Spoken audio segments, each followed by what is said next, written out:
This is the day the fans have been waiting for. The explosive day when Kody Brown's painstakingly constructed reality television universe imploded in a courtroom filled with secrets, betrayals, and one meltdown so explosive it shattered the internet. But, believe me, what you think you know is only the tip of the iceberg. Kody Brown was accustomed to the cameras, lights, interviews, for more than a decade. Sister wives portrayed him as patriarch of an unusual but operable plural marriage. He was bold and obstinate when he chose to be, always clear about his priority position in the family. But the courtroom was different.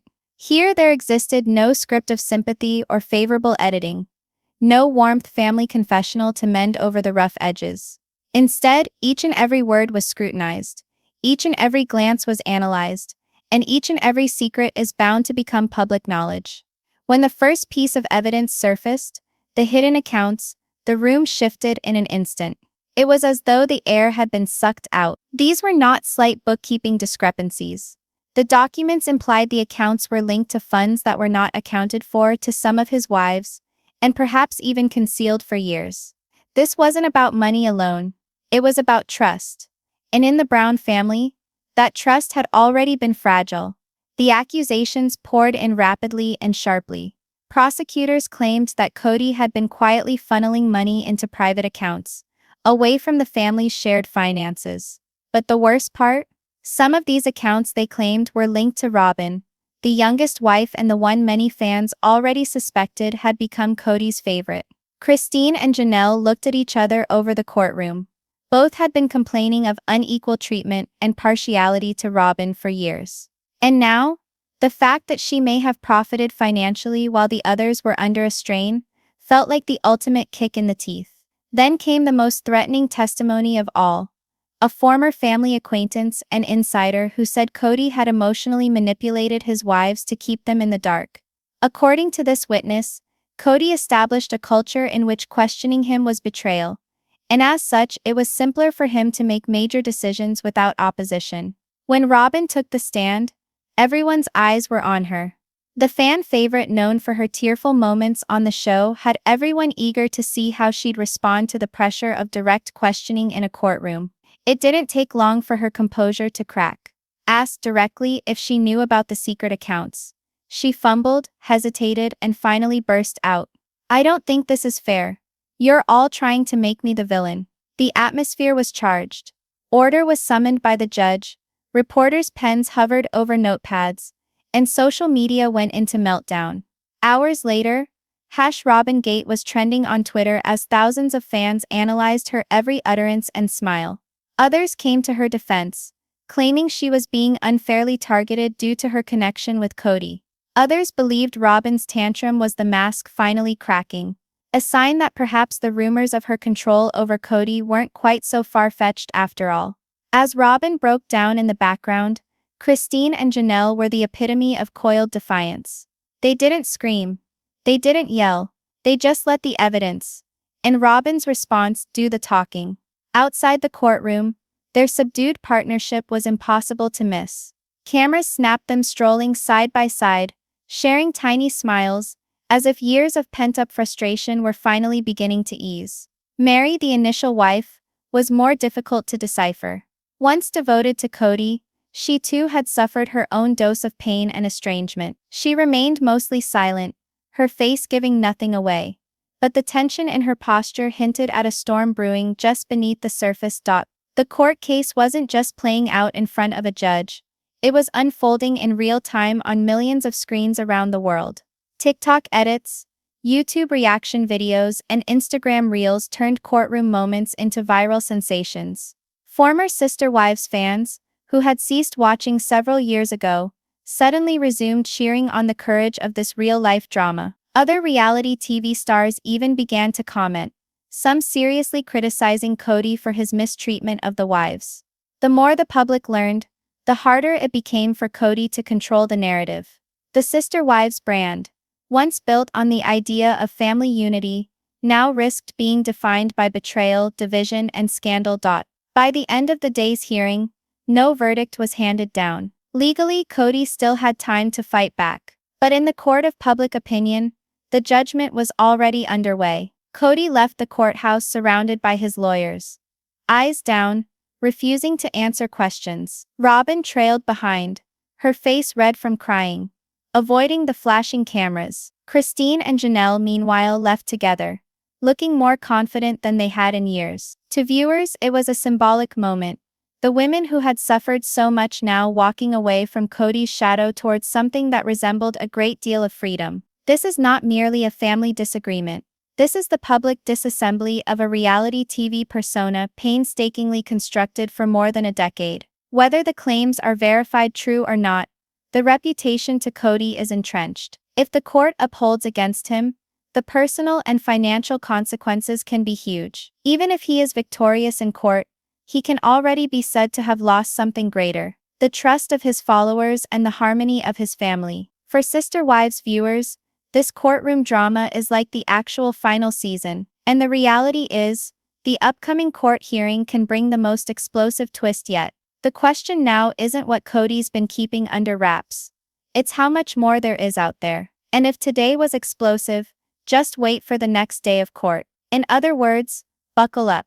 Because the truth, we're not even at the biggest reveal yet. You won't believe what just happened in court today. Secrets dug up for years about Kody Brown have at last been pulled into the limelight, and the cameras captured every face-dropping second. It was the type of day reality TV show producers would love. Only this time, the drama didn't come with a script, and no director yelling cut.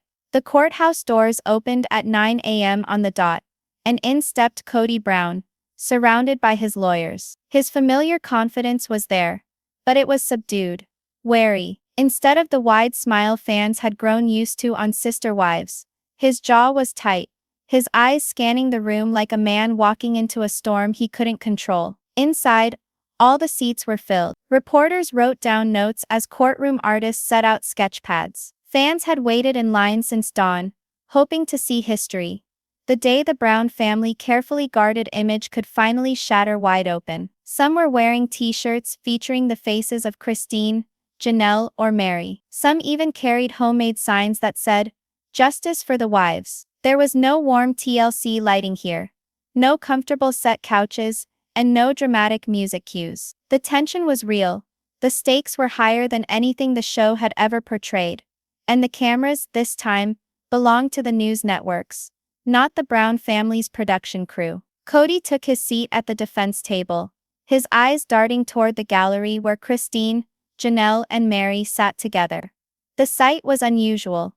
On television, these women often appeared in separate interviews, their differences highlighted for dramatic effect. But here, they sat side by side, united in their silence. And then there was Robyn, positioned just behind Kody. Her expression was unreadable, her posture tense. She clutched a folder in her lap, flipping through papers without really looking at them. When the judge entered, the courtroom fell silent. The knocking sound of the gavel echoed through the courtroom like a shot. "Court is now in session," declared the clerk and opened the trial. The prosecution didn't waste words on pleasantries. They started off by laying out what they referred to as the first thread in a much larger web. Out came piles of financial records. Not the type most folks could at a glance quickly comprehend. But the room didn't have to see all the numbers to sense the scope. The prosecutor's tone was firm as they outlined the charges. Hidden bank accounts directly related to Kody Brown. Large sums deposited and withdrawn over a period of years. Funds allegedly moved into accounts under names that matched known associates. And one in particular that made the room stir: Robyn Brown. The moment her name was mentioned in connection to the accounts, a ripple of murmurs swept through the gallery. Christine shifted in her seat, her lips pressed together in a tight line. Janelle leaned forward, eyes locked on the documents. Meri's hands rested in her lap, fingers curled just enough to show the pressure she was holding back. This wasn't simply a question of financial transparency. In the world of Sister Wives, money had always been a sensitive topic. The Browns had built their brand on the idea of a shared life, a shared faith, and shared resources. On the show, Kody often talked about unity, about how every decision was made for the good of the family as a whole. But if these documents were accurate, that unity was a facade. Hidden bank accounts meant hidden decisions. Hidden decisions meant hidden truths. And hidden truths, They were the exact kind of betrayal that could destroy not just relationships but reputations. The prosecutor didn't mince words.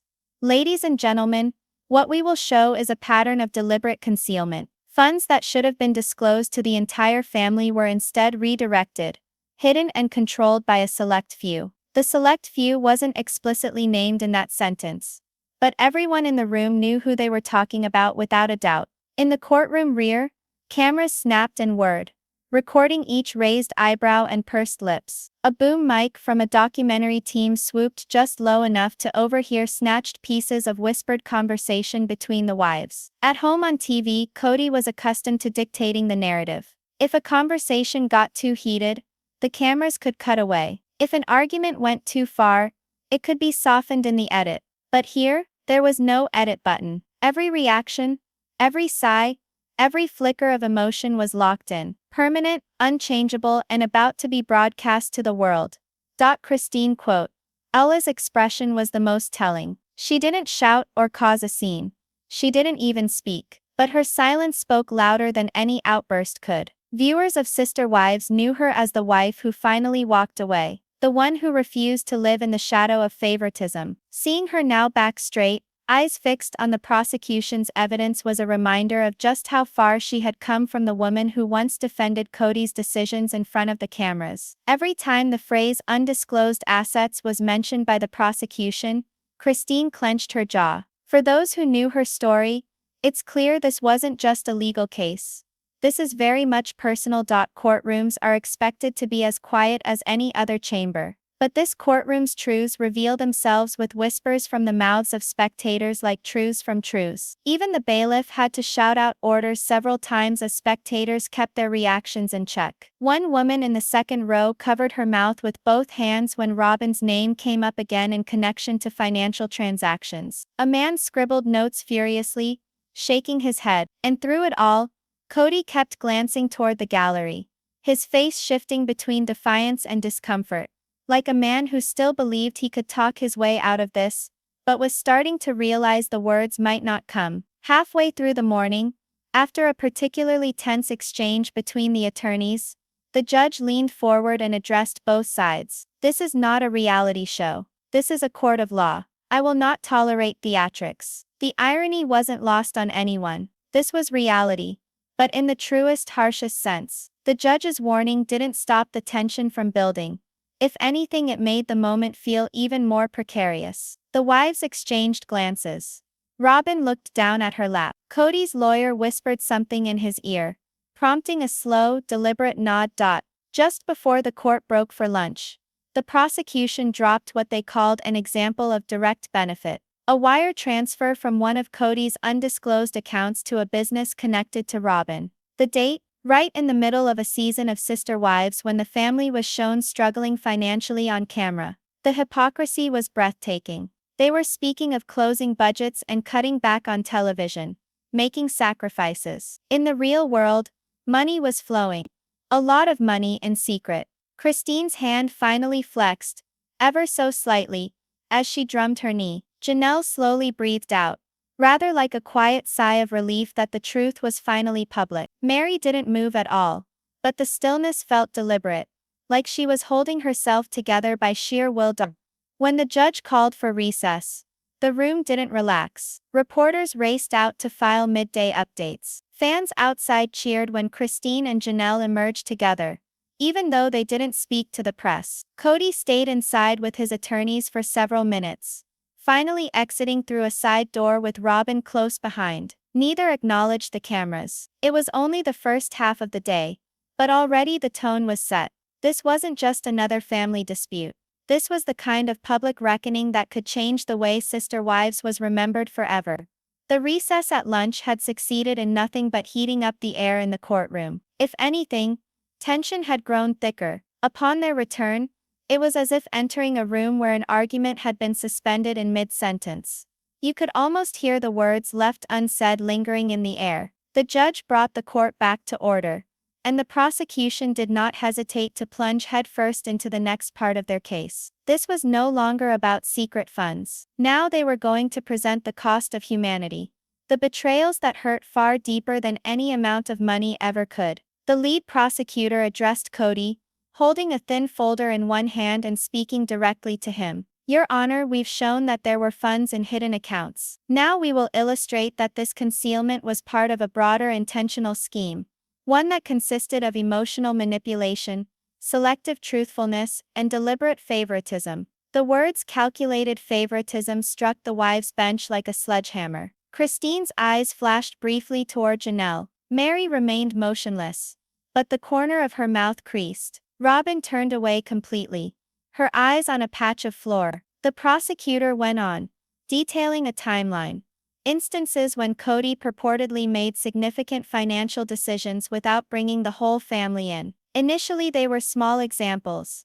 Taking out money to pay for property maintenance, transferring cash to cover travel costs. But gradually the stakes increased. A loan the family took out in their names without each of the wives' signatures. Property buys where only specific names appeared on the deed. Even small business ventures that appeared to exist outside the knowledge of half the family. Then came the witness that everyone had been whispering about, namely a former close friend of the Browns. A woman who had been in their inner circle for years. She stepped up to the stand, took the oath and began to speak. Her voice was calm, though there was an edge to it. She spoke about dinners at the Brown home, late-night conversations, and private moments away from the cameras. She described how Kody would frame decisions as already made before telling the wives, making it seem like questioning him wasn't even an option. It wasn't direct control, necessarily the way you might think, she continued. It was more insidious. If a wife challenged him, it became a matter of loyalty, of whether she trusted him as the head of household. That's a difficult thing to refute in their society. Gasps coursed through the courtroom. Despite the years of speculation on the part of Sister Wives fans about manipulation, to hear it presented so starkly, under oath was to give the charges added gravity. The prosecution presented a particular anecdote about Janelle. She had reportedly requested from Kody a breakdown of the combined finances of the family. According to court testimony, Kody allegedly told her she was thinking too much like an outsider, and should trust him. Janelle's face was unreadable in court, but it wasn't hard to translate the tension in her hands where they gripped the bench. Always the practical one. The number cruncher in the family. The suggestion that her concerns somehow betrayed loyalty was a deeply personal insult. The prosecutor questioned the witness. Did the other wives have knowledge about this conversation? The response was straightforward. No, these sorts of conversations were done privately. That way nobody checked notes. The attention turned next to Christine. The judge learned about a real estate deal in which Kody purportedly guaranteed Christine a voice, only to subsequently complete the transaction without her knowledge. On television, fans viewed Christine smiling wryly, as if agreeing with the choice. Behind the scenes, however, she was reported to have been enraged. She said to me, "I don't feel like I have an opinion that counts anymore." And that was one of the first times I ever heard her seriously consider leaving. In the gallery, Christine's chin goes up slightly, as though silently confirming the truth of those words without having to say a thing. Robyn had not said a word all morning, but her name keeps cropping up in the prosecution's narrative. She was the person most often in the loop, the one who seemed to gain from certain decisions, the wife who was in the room when others were kept out. One of the documents displayed was a costly buy, an automobile registered to a business connected to Robyn. The date coincided with a period when on the show, the family was talking about tight finances and encouraging all members to tighten their belt. The courtroom responded immediately. Robyn's eyes flashed over to Kody, who would not meet her eyes. She fidgeted in her seat, knuckles white with tension as she gripped the folder on her lap. This betrayal wasn't simply a matter of favoritism. It was about years' worth of trust unraveling. Each wife had a story to tell. The prosecution didn't need to march them all before the court. The fact that there might have been more sent the room into a hushed state of electricity. When the witness explained the wives as living in silos, each with their own version of the truth from what Kody had shared with them, you could sense the collective gut punch. It wasn't secrecy. It was division by design. When Kody's lawyer finally stood up for cross-examination, the tone changed. They attempted to characterize the witness as disgruntled, and driven by personal agendas. Isn't it a fact that you haven't been in communication with the Browns in more than 2 years? The lawyer inquired. Yes, the witness answered. Because I couldn't sit around and watch what was going on anymore. The repartee was quick, strained, but the harm was done. The accounts of one-on-one manipulation, the information flow selectively granted, and the calculated decision-making had been seared into the heads of all present. Throughout it all, Meri was a study in restraint emotion. Formerly Kody's legal wife, she had endured her own public shaming when his pursuit of Robyn resulted in their divorce. For legal reasons, sitting now among the other wives, her face serene but her eyes piercing. When the prosecutor referenced the divorce in relation to the power shift within the family, Meri's fingers tapped once against her knee. It was the smallest of movements, but it was enough to suggest the wound was still fresh. As the afternoon wore on, the prosecutor pulled out one last piece of testimony before the next recess, a recorded phone call. During the call, Kody was heard speaking to one of the wives, saying, "I'm making this decision for the good of the family. You don't need to see all the details. Just trust me." Those were the words that hung in the air after the courtroom fell silent. For years, viewers had listened to such words on the show, usually dismissed as part of Kody's leadership style. But here, in this courtroom, they sounded different, colder, more calculated. When the judge called for the afternoon break, people didn't stampede for the doors. They sat for a moment,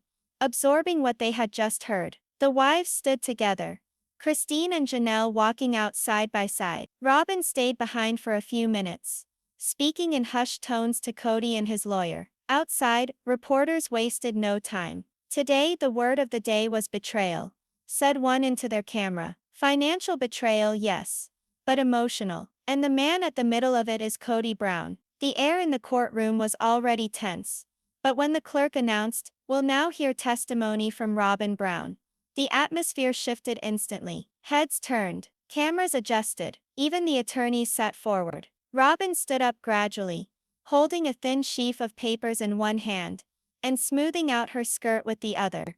To Sister Wives fans, she was the emotional one, the wife who wore her heart on her sleeve. But here, under oath, there would be no editing, no do-overs, and no TLC producer to massage the words. She proceeded to the witness stand, skirting the eyes of Christine, Janelle, and Meri. The click of her heels on the tile floor echoed with each step, like the counting down of a timer. At first the questions were easy. The prosecutor asked her about her level of participation in the family finances, if she had access to certain accounts, and how the big decisions were made. Robyn replied in a low, careful voice, "We would discuss as a family, well, sometimes in groups of 3 or 4. I knew about some accounts, but not all." She paused on that final phrase, her eyes darting for a moment towards Kody before falling back to the papers in her lap. The prosecutor spotted it right away. "Mrs. Brown, when you say not everything, what do you mean?" Robyn shifted in her chair, looking at her lawyer, then at the prosecutor. "Just that Kody took care of most of it. I didn't always question." The questioning had a cutting tone now. The prosecutor laid out papers linking Robyn's name to a business account financed by one of the unidentified bank accounts. "Mrs. Brown, were you aware that $48,000 was deposited from this account into your business on August 14, 2021? Robyn's mouth opened but nothing was said at first. She glanced at the paper, then at Kody, then back at the prosecutor again. "I don't know the date. Do you deny that you received the money?" She hesitated for a long time. "No, but it wasn't like that." "It wasn't," she caught herself, shaking her head. The whispers began in the gallery. Christine sat back in her seat, stare fixed on Robyn. Janelle's eyebrows furrowed. Meri was still, but her eyes were cutting dot. It was the next question that did it. "Mrs. Brown, are you saying you benefited financially from accounts that other wives were never told about?" Robyn's face turned red in an instant. She clutched the rails of the witness stand. "I don't think this is right," she exclaimed, her voice rising for the first time. "You're all interpreting everything to make me out to be a villain." The judge's eyebrow went up. "Mrs. Brown, please respond to the question." Her voice trembled. "You're making me the bad guy in all of this. I didn't do anything wrong. I've been attempting to keep this family intact, and everyone else. She cut herself off, wincing. Her hands shot up, palms out toward the gallery, as though she was presenting her argument directly to the crowd rather than the court. You don't know what it's been like. Everybody's been against me from the moment I became a part of this family. Do you think it's easy being constantly compared, constantly critiqued? Kody shifted uncomfortably in his seat at the defense table. The prosecutor didn't jump in, they didn't have to. Robyn was disintegrating all by herself. I've been called manipulative, selfish, a homewrecker. All because I wanted Kody to be happy. Is that a crime? Is that what we're doing here? Punishing me for loving my husband? The judge demanded order as the whispers among the crowd intensified. Pencils of reporters scribbled angrily. Fingers of the court stenographer danced on the keys. In the smartphone and social media era, not even a courtroom remains immune to instant virality. Official cameras were restricted, but artists and journalists documented each tear, each glare, each crack in her voice. A deep breath, and deep in thought, a sketch artist's pencil captured the instant Robyn's chin quivered. A reporter live tweeted, "Robyn Brown erupts in tearful defense on stand. Tells she's being turned into a villain." In minutes, Robyn Gate was trending once more, driven by those who still perceived her as victim and those who believed she was finally revealing her true colors. Only when order had been restored, the prosecutor leaned forward very slightly, voice measured but sharp. "Mrs. Brown, no one is asking you if you loved your husband. We're asking about the money. Did you, or did you not, know that money came from accounts that weren't ever revealed to the other wives?" Robyn's breathing increased. She opened her mouth, shut it, then finally spoke. I didn't know they didn't know. I thought." She caught herself again, realizing what she'd just said. The courtroom responded immediately. The inference was unmistakable. She did have knowledge of the accounts, and she had enough to presume their confidentiality. At the defense table, Kody clamped his jaw shut. He didn't raise an objection, but the quiver in his face said it all. He watched the story go off track, and there was nothing he could do about it without provoking even greater notoriety. Robyn looked back at him again, nearly pleadingly, but Kody continued to stare at the table in front of him. When the prosecutor questioned her about her relationship with the other wives, Robyn finally lost it. "They've despised me all along," she exclaimed, her voice breaking. "Christine wouldn't even let me have a chance. Janelle treated me like just another obligation. Meri hardly said 2 words to me for years. And now you're all just sitting there, acting like I'm the one who caused everything to implode." Christine's eyes went hard, but she didn't say anything. Janelle just shook her head once. Meri stayed impassive. The judge banged the gavel. "Mrs. Brown, I'm warning you. This is not the place for personal grievances." Robyn swallowed hard, her face blotchy with emotion. "Well, maybe it should be. Maybe if everyone knew how hard I've tried, they'd stop making me out to be the bad guy." The meltdown left the courtroom buzzing. Even as Robyn stepped down from the stand, the whispers followed her. Christine and Janelle shared a brief look. Not a look of sympathy, but one of common knowledge. They'd both seen public arguments with Kody before, but witnessing Robyn lose it under fire was a different type of experience. Kody leaned in to quietly speak to her as she walked by, his voice indistinguishable, but his face strained. Robyn slumped back in her chair, her eyes fixed ahead, not looking at anyone else in the room.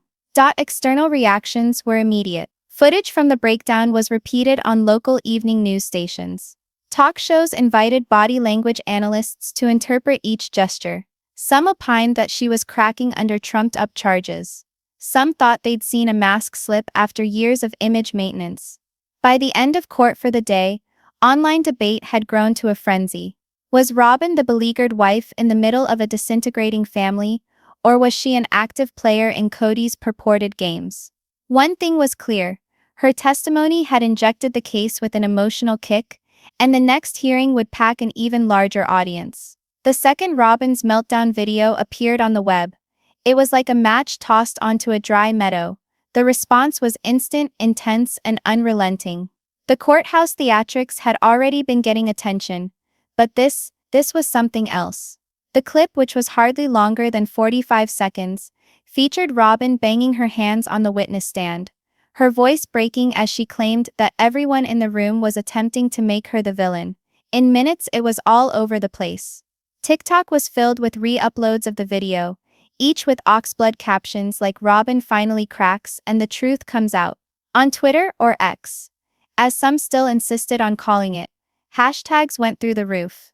#RobynGate, #Justice for Christine, and #Kody Exposed trended all over the United States. Individuals who hadn't seen sister wives in years were now hooked again. Outside the courtroom, the mood shifted from subdued interest to outright media frenzy. News trucks clogged the streets, satellite dishes jutting toward the sky. Photographers pushed for space at the courthouse entrance, waiting for the instant the Browns would come out. Fans and critics intermingled in a bizarre blend, some with homemade signs in Christine's and Janelle's favor, others standing up for Robyn, claiming she was being scapegoated. One woman, wearing a t-shirt that read "Team Christine," told a local reporter, "We've been watching this family for over a decade. We've seen the cracks forming, but I think what's happening now is justice. Christine deserved better, and she's finally getting it." A few steps away, a man waved a sign that said "Robyn is innocent," telling cameras, everyone is blaming her because she's the latest wife. No one mentions how poisonous the situation already was when she came in. She's being singled out. The chasm was wide, growing wider. As reporters rushed to report the story, top entertainment media dispatched their A-list reporters.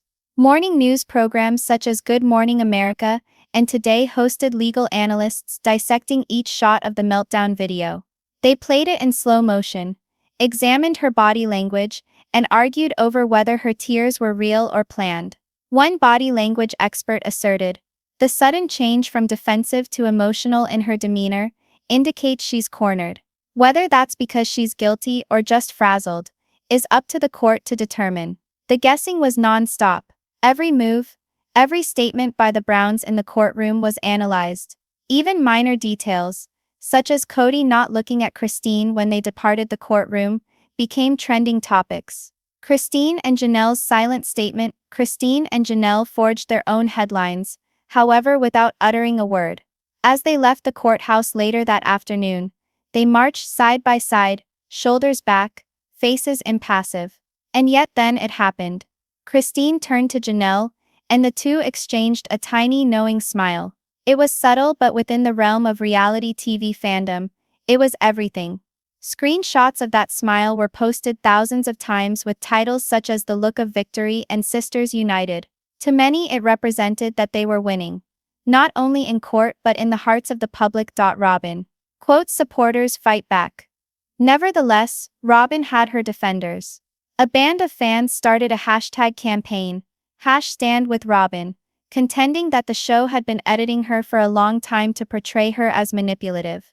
They further indicated that reality television survives on villain edits, and real life is much more complicated. One fan on Instagram posted, "It's simple enough to hate her when you just hear about the drama. But she's been raising her children, working with a broken family, and getting slandered in court now. Nobody should have to go through that kind of public humiliation." The argument continued, but public opinion was decidedly turning against Kody. Increasingly, people were doubting his leadership of the family, his transparency with finances, and how he treated his wives. Legal analysts' way in the legal profession wasn't quiet either. Former prosecutors and family law attorneys were appearing in segments on news shows, explaining what might occur if the allegations that money was being secretly hidden were true. One CNN analyst just called it straight out. If Kody Brown did indeed hide shared marital properties from his wives, that is a very serious affair. Depending upon the state and the evidence, it could result in not just an unpleasant divorce settlement, but even criminal prosecution. Those words just stirred the flames. Viewers weren't discussing betrayal anymore. They were discussing repercussions. A social media court of its own. At the end of the day, the internet had basically become its own court. TikTok creators reenacted Robyn's meltdown with all the dramatic music. YouTubers uploaded hour-long breakdown videos, dissecting everything you missed from the trial.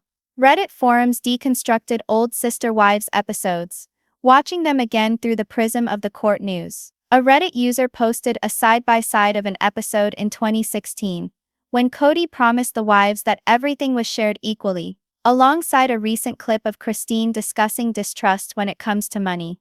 The post received thousands of upvotes and hundreds of comments calling out Kody for years of lying. Kody's image in freefall. For Kody, the PR disaster was escalating by the minute. Initially built up as the charming patriarch struggling to maintain a dysfunctional family, he was now being accused of being secretive, controlling, and potentially unethical in a courtroom setting.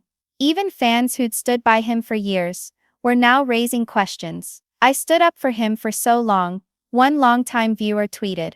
"But the way this is going on, it's difficult to continue to give him the benefit of the doubt." Kody's efforts to lay low were not working. Paparazzi spotted him near a side door of the courthouse, his head ducked down under a baseball cap, his jaw clenched and lips pursed in a thin line. The images appeared on tabloid covers the following morning under such headlines as "Kody on the run" and "Brown Patriarch dodges questions." Christine and Janelle gain momentum. Christine and Janelle, on the other hand, were surfing a wave of good press. Entertainment blogs portrayed them as independent women who were speaking out against decades of domination. One especially flattering interview vignette of Christine, taken weeks prior, circulated in which she discussed finally being free. That one line was a call to arms for supporters, trending with the other court-related tags as #finallyfree. Fans started to purchase merchandise online displaying the line in bold letters, with proceeds allegedly going to domestic abuse charities. The growing pressure, the cumulative weight of public opinion, legal proceedings, and media firestorm started building a pressure cooker atmosphere. Each pending court date held the promise of new revelations, and the public's hunger for drama refused to abate. Even those networks which had previously remained neutral started taking sides. One of the entertainment magazines carried a cover story with the headline "The Fall of the Brown Empire." On a split cover, one side having Kody looking serious, and the other having Christine smiling confidently. A dangerous game behind all the hype. One thing was certain, the actual court ruling hadn't been made. But in the court of public opinion, sides had already been taken. That's the dangerous aspect of fame.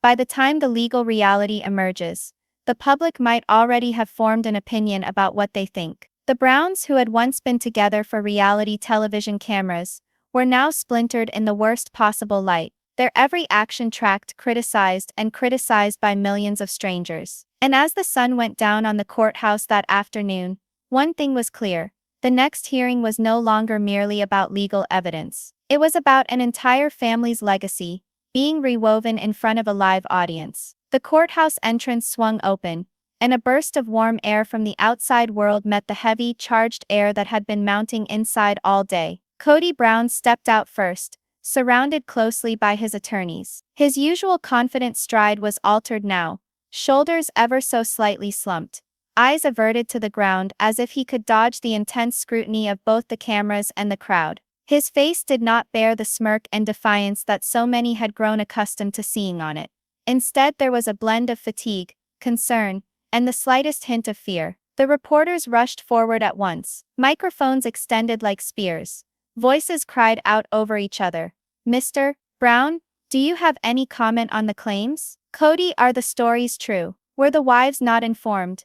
Do you feel betrayed by your own family?" But Kody continued on his way. His lips were pressed into a thin line, and he didn't provide one word. His lawyer, a well-dressed man in a navy blue suit, replied for him, "We will deal with all questions at the proper time. Today's hearing was preliminary. No further comments." In Kody's wake, Robyn stepped out, her tear-stained eyes red. She held a tissue clamped so firmly in her hand that her knuckles whitened. Her eyes snapped toward the crowd of onlookers, and for an instant she appeared about to speak. Then, remembering apparently the uproar her previous courtroom explosion had created, she bowed her head and trailed after her husband to the waiting black SUV.